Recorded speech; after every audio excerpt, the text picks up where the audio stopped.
కోరేషును రేపితిని. ఎందుకో తెలుసా? కోరేషు ఒక అన్యుడు. పాత నిబంధనలో దేవుడు అన్యుని లెక్క చేయలేదు. దేవుని ప్రజల్ని, దేవుని జనంగానే దేవుడు ఏర్పాటు చేసుకున్నాడు.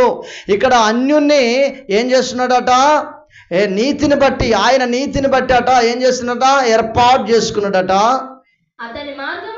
అతని మార్గాలన్నీ సరళము చేసిండు. అతడు ఏ పని అయితే చేయాలని దేవుని చేత ప్రేరేపించబడుతున్నాడో ఆ పని చేయుటకు దేవుడు ఏం చేస్తున్నాడట? మార్గాలన్నీ సరళం చేస్తున్నాడట.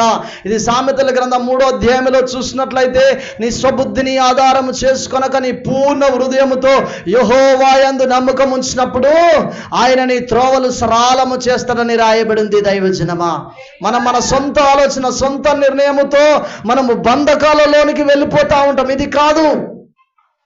మొన్న సంసోను గారి ఇంటి యొద్ద ఒక ప్రవచనం బట్టబయలు చేసి ఉన్నాడు దేవుడు. సొంత ఆలోచనతో, సొంత నిర్ణయంతో ఫెయిల్ అవుతున్న వ్యక్తులు అక్కడికి వచ్చినట్లుగా దేవుడు బయలుపరిచాడు. మన ఆలోచన, మన నిర్ణయం వ్యర్థమవును గాక. దేవుని సన్నిధికి వెళ్ళి యెహోవా యొద్ద విచారణ చేసి ఒక పని ప్రారంభించాలి. హల్లెలూయా.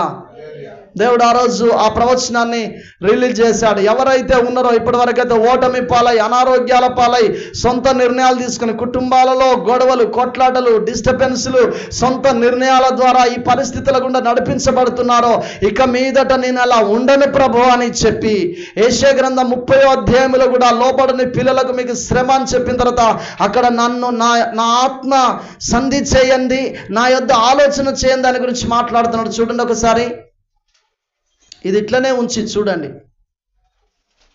30వ అధ్యాయం 1వ వచనం.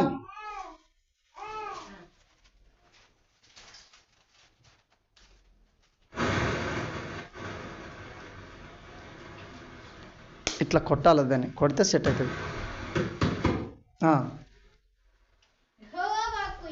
వస్తలేదురా, చదువు.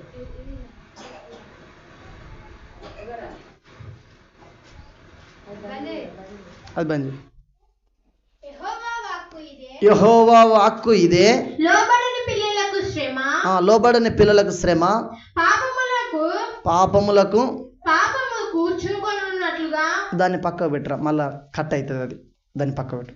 ఇప్పుడు చదువు, అది పక్క పెట్టి చదువు. బంద్ చేయి చదువు. పాపమునకు పాపము కూర్చుకుని వారికి శ్రమ, వారు నన్ను అడగక ఆలోచన చేయుదురు,